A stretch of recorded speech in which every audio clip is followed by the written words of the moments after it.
Hello and welcome to the In Focus series section of Drishti IAS. I am Aisha Singh and in today's video we will be discussing about how is the stock market regulated in India. Who is the authority who is regulating the stock market in India and what are its provisions and what are other laws that regulate the stock market in India.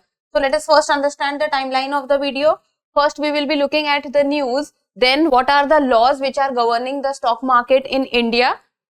Then can SEBI curb market volatility in India or not? Then what are the guidelines on fundraising, who can do it or what are the provisions of it? Then about the stock exchanges, what can happen in it or not? Then what are the safeguards against the fraud? If any kind of fraud takes place in our country, then what are the safeguards for against it? In the end, we will be doing a prelims MCQ. This topic is of relevance from General Studies paper 3, which is economy. See, from exam perspective, you should be able to know few of the examples because this news, the stock market and its regulation is so much in news. So let's get started and see the news, and the news has been taken from the explained The Hindu and it says how is the stock market regulated in India. First important word is how and then second is regulated. Then we will be knowing, see, what is a stock market? Stock market is a place where the listed companies are placed or listed and where people, or there are, on the one hand there are people or investors who will be putting their money on these listed companies, while on the other hand there are stock brokers which will be dealing with the stocks. So it is a place where the supplier and the buyer come together and then they start to trade. Now let us see what has happened is, on February 10th, that is recently, the Supreme Court has asked the SEBI, which is Securities and Exchange Board of India, and the government to produce the existing regulatory framework in place to protect investors from the share market volatility. So recently what has happened is, we all know about the Adani and Hindenburg report which has come, and the Adani Hindenburg, which is so much in news that the report which has been published by the Hindenburg has caused the Adani group, the shares of the Adani group has plummeted to its all-time low. So much of volatility in the stock market. Now there arises a question that are the money of the investors safe in these conditions, or is there anyone who is regulating the stock market or not? Because this kind of volatility is not good for the investors, and in the Hindenburg Adani row, there are many investors who have lost their money, and overall there have been a lot of losses for the people.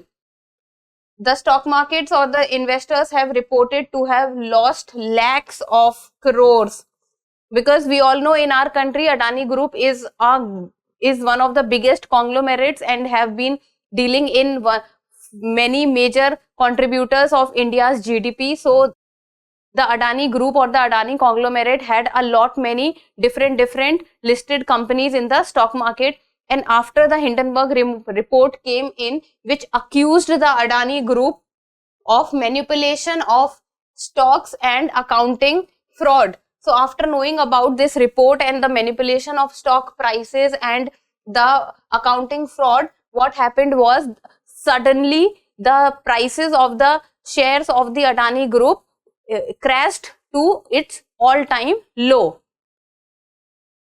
Now let us look at the laws which are governing the market. So in India at present, what are the different laws which are governing the stock market in India?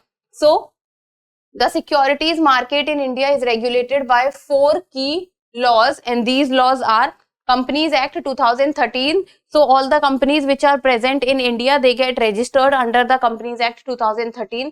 Then about the Securities and Exchange Board of India Act 1992. So SEBI is the regulator of the stock market in India, and this is the most important law among all because it is the SEBI who works as the watchdog in the stock market, and it is the SEBI who looks after all the frauds which is taking place and all the malpractices which has been happening under the system. Then the Securities Contracts Regulation Act 1956, which is SCRA, So this act is very old, and this is what you can say has given a lot of power to the SEBI Act also.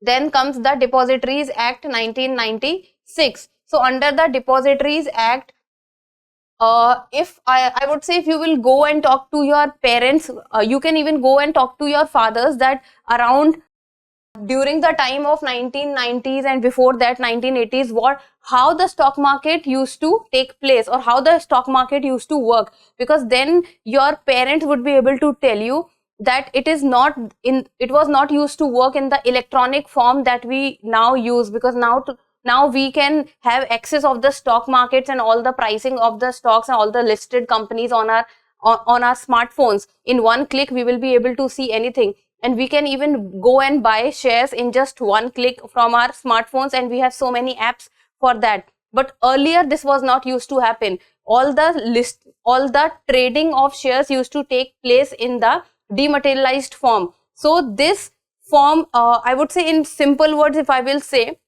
that earlier the trading used to take place through those paper slips or the paper chits that we say. So these slips used to be given to people who were buying the stocks or the shares. So this was about the Depositories Act 1996, that this act made things electronic. And after the Depositories Act 1996, it is that the whole system came on the online format, or the electronic format became a major part of it. So these are few of the laws, or 4 key laws through which the governing of the stock market has been taken place or is taking place. Then the framing of these laws reflect the evolution and development of the capital market in India, because when laws takes place, it is when a market starts to boom, that is when a need starts to get felt, that yes, the governing of the system needs to be in place and the regulation is required for the system to work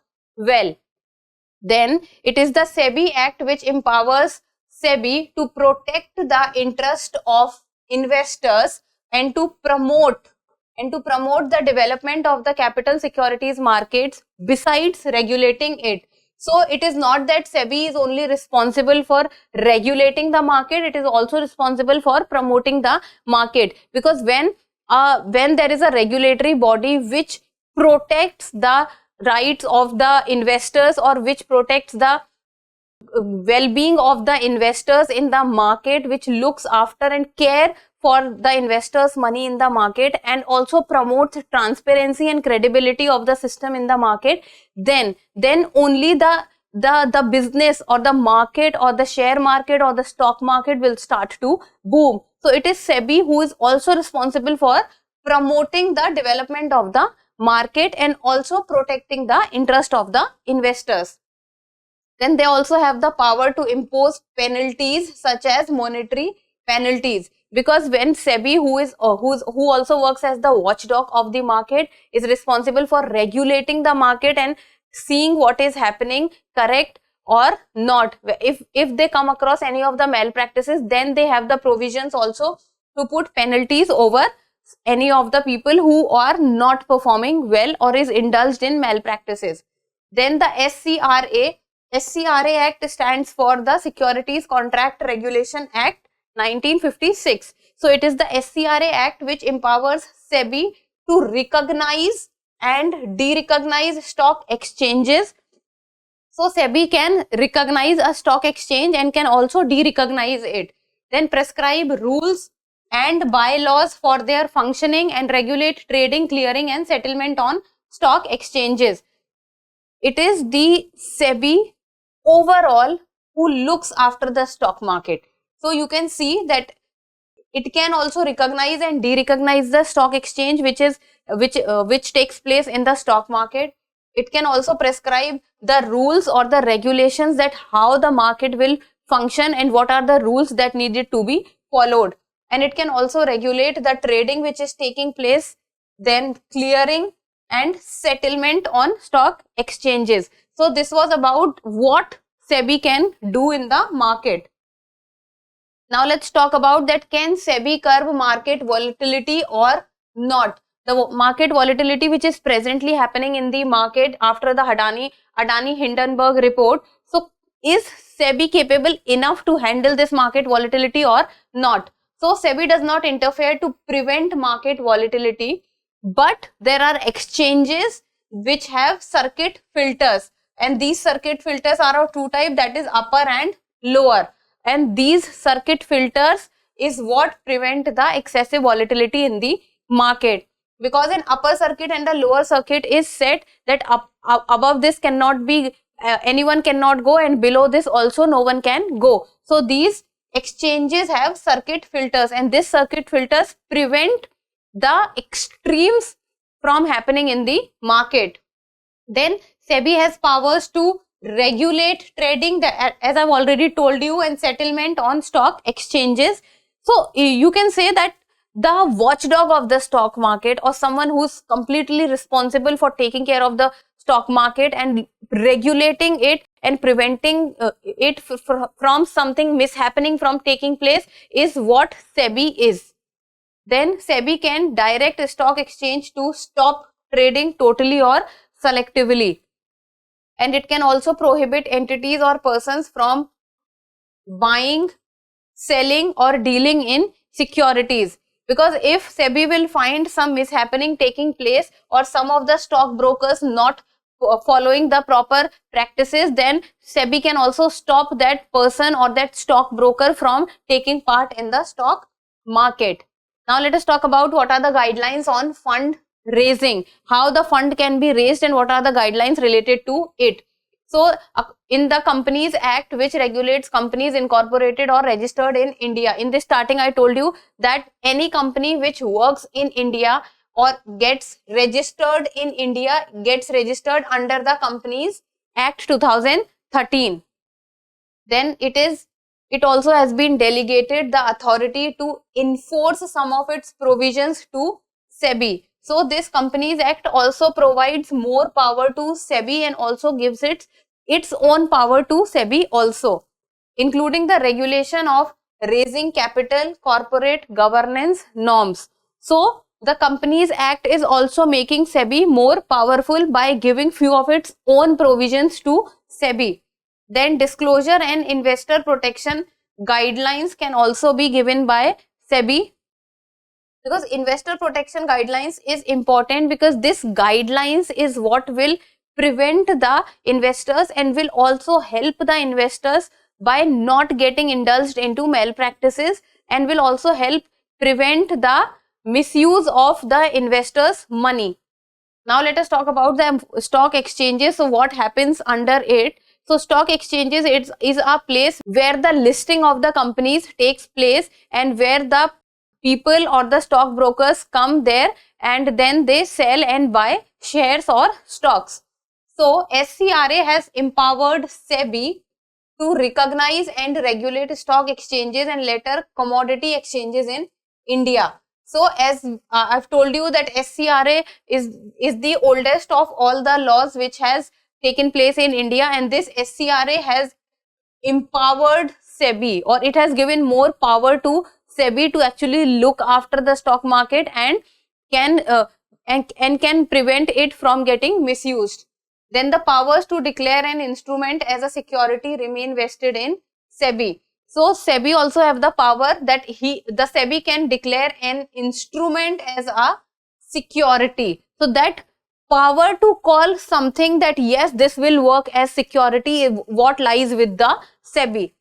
Now creating an investor protection fund for each stock exchange, because investor protection fund is important, because in the time of market volatility, what happens many a times is that the investors who has invested a lot of money, what happens if suddenly and from nowhere the volatility comes in the market, like what has happened recently, the investors tend to lose every single penny of his or her. So this is where the investor protection fund actually comes and plays its part.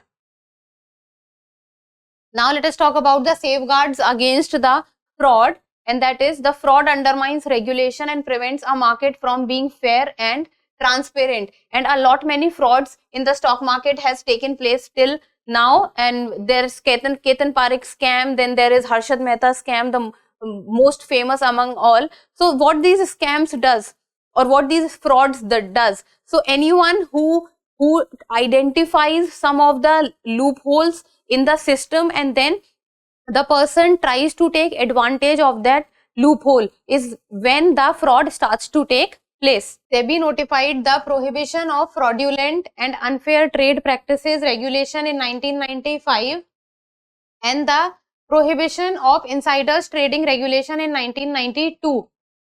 And this second part of insider trading regulation, this was causing a lot of problem during the 90s as the people were getting information from inside and were replicating onto the stock markets. Then to prevent the two key forms of fraud, market manipulation and insider trading, laws came into being, and these laws, when they came into place, this really helped to prevent or to save the stock market. Then SEBI has been given the powers of a civil court to summon person, seize documents and records and attach bank account and property, and to carry out investigations. So if you have been asked a question that does SEBI have the power of a civil court, then the statement becomes true. Yes, SEBI also has the power of the civil court, and this can actually seize the person's property and all the other things if they find that there is something mishappening taking place. Then SEBI has acted against entities and individuals like Satyam, Sahara India, Ketan Parekh and Vijay Mallya. So SEBI has always been there since 1992 whenever something wrong has taken place in the stock market, or whenever someone has raised questions about the credibility of the India's stock market. So it is the SEBI who has always stepped up and has done the and has been very vigilant and has regulated the stock market. Then appeals against orders of SEBI and the stock exchanges can be made to the Securities Appellate Tribunal, that is SAT, comprising 3 members, and then appeals from the SAT can be made to the Supreme Court. So it means if SEBI has done something and someone has to appeal against it, then they have to go to SAT, and then if the appeals from SAT also have to go through, then they go through Supreme Court. So this also has a long procedure in it. Now it's time for the prelims MCQ, and you people need to tell me the answer in the comment section. And the question says, consider the following laws. First, Companies Act 2013, SEBI Act 1992, then SCRA Act 1956 and the Depositories Act 1996. You have to tell me the correct answer, and it says that which of the following laws govern the stock market in India. And the codes are 2 and 3 only, 1, 2 and 3, 2, 3 and 4, or 1, 2, 3 and 4. So tell me the answer in the comment section, and that's all for today. Thank you so much for watching. Till we meet next time, keep reading and keep writing.